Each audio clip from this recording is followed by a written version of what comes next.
পাকিস্তানের test series challenging হবে, তবে অভিজ্ঞ মুশফিক মমিনুলে ভালো করার আশা দেখছেন ক্যাপ্টেন শান্ত। জানান, বিশ্বকাপের ব্যর্থতা ভুলে পুরো দলকে নতুন করে শুরু করতে হবে। তবে বিশ্বকাপে ভালো খেলা রিশাদ হোসেনকে এখনই লাল বলে দেখতে চান না শান্ত। ব্যর্থ বিশ্বকাপ কাটিয়ে দেশে ফেরার পর প্রথমবার গণমাধ্যমের সামনে অধিনায়ক নাজমুল শান্ত আগের ভালো খারাপ ভুলে আগাতে চান সামনের দিকে। খারাপের ক্ষেত্রে না, খারাপ হলেও আমাদের সামনের দিকে যেতে হবে, ভালো হলেও ওটা নিয়ে আসলে খুব বেশি চিন্তা করে যে যাওয়ার দরকার আছে সেটা না। আমার মনে হয় প্রেজেন্টে থাকাটা খুব ইম্পর্টেন্ট।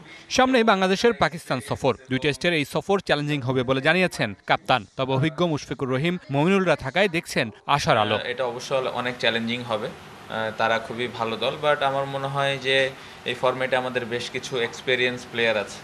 যদি আমি নাম মেনশন করি, মুশফিক ভাই, মমিনুল ভাই, সো আরও বেশ কিছু প্লেয়ার আছেন। সো আমরা যদি আমাদের ওই এক্সপেরিয়েন্সটা শো করতে পারি এবং আমাদের ওই স্ট্রেংথ অনুযায়ী খেলতে পারি, অবশ্যই এই সিরিজটা ভালো হবে। নগদের কাছে সব গ্রাহকই প্রিয়, তাই তো সারা দেশে ক্যাশ আউট চার্জ সবচেয়ে কম। পাকিস্তান উড়াল দেওয়ার আগে চট্টগ্রামে 2টি প্রস্তুতি ম্যাচ খেলবে শান্তরা। বিশ্বকাপে দারুণ বল করা রিশাদকে এখনই এই ফরম্যাটে দেখছেন না শান্ত।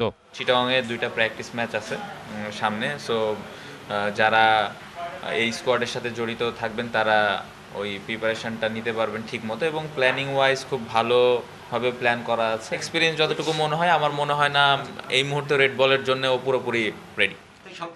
সদ্য সমাপ্ত টি-20 বিশ্বকাপে ইস্পাহানি ফুডস লিমিটেডের মাইটি চিপস একটি কুইজের আয়োজন করে। সেই কুইজের বিজয়ীদের হাতে পুরস্কার তুলে দিতে এসে এসব কথা বলেন অধিনায়ক। Mamunur Rashid, DBC news, Dhaka.